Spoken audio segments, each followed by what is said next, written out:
आप सोचिए, ऐसे अद्भुत ज्ञान संपन्न व्यक्ति को कांग्रेस पार्टी की तरफ से बुलाया जाता है। यह कांग्रेस पार्टी से सवाल नहीं है मेरा, उन लोगों से सवाल है कि आपको उनमें ऐसा क्या नजर आता है। और दूसरे शब्दों में बात कहूं कि इसका मतलब आप जब बाहर जाते हैं तो सिर्फ बोल के नहीं आते हैं, कुछ सीख के भी आते हैं। अभी देखिएगा, लौट के आने के बाद जैसे उन्होंने प्रेस कॉन्फ्रेंस की थी ना और कहा था वो हाइड्रोजन बम नहीं, अभी तो एक हिस्सा है। तब लंका भी मलेशिया गए थे, जितना हिस्सा बताया गया होगा उतना लेके आए। अब जितना कुछ और बताया जाएगा, संभावना है उसको लेके आएंगे, क्योंकि इस ढंग की चीजें मैं नहीं कह रहा हूं, मैं सोशल मीडिया में और पब्लिक मीडिया में अवेलेबल है। राहुल गांधी से पूछना चाहता हूं कि जो कुछ बोला गया है यह सच है क्या? अगर सच है तो आपने दुनिया में कौन सी इंजीनियरिंग की यूनिवर्सिटी से आपने पढ़ा है? वैसे शायद हो सकता है कि वो इसीलिए पढ़े हों, जैसे आपको याद हो ना, वो आप लोगों को भड़काने के लिए भी बोल रहे थे कि आईआईटी के पेपर्स जो हैं वो एक पर्टिकुलर कम्युनिटी के लोग सेट करते हैं, इसलिए पर्टिकुलर जो गरीब लोग हैं उनको वो उसमें से नहीं आ सकते हैं, सेलेक्ट नहीं हो पाते।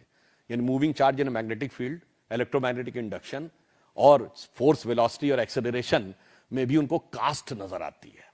मुझे लगता है कि इस प्रकार की बातें करने का उद्देश्य, मैं यहां राहुल जी का मजाक नहीं उड़ा रहा हूं, मैं देश से कहना चाहता हूं 100 साल से सत्ता को कब्जा रखने के वाले इस खानदान के बरखुरदार जो भारत विरोधी शक्तियों के झंडा बरदार बन चुके हैं, उनसे बहुत खबरदार रहने की जरूरत है।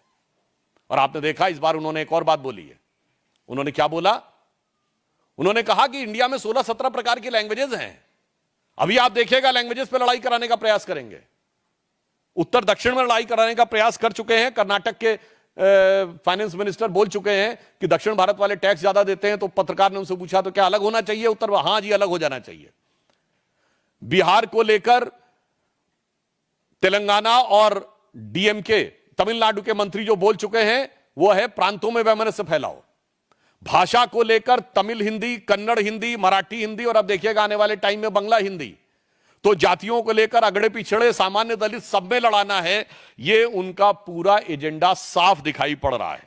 तो इसलिए हम ये कहना चाहते हैं एक पंक्ति में कि जो कुछ पूरी फेहरिस्त नजर आ रही है राहुल गांधी की, एक गंभीर सवाल है देश की राजनीति के लिए और राजनीतिक चिंतकों के लिए। यदि कोई पार्टी सत्ता की लालच में या विवशता में विदेशी मूल का नेतृत्व स्वीकार करने को तैयार हो जाती है, तो यह विदेशी मूल सिर्फ भूल साबित होता है। Now and press the bell icon. Never miss an update.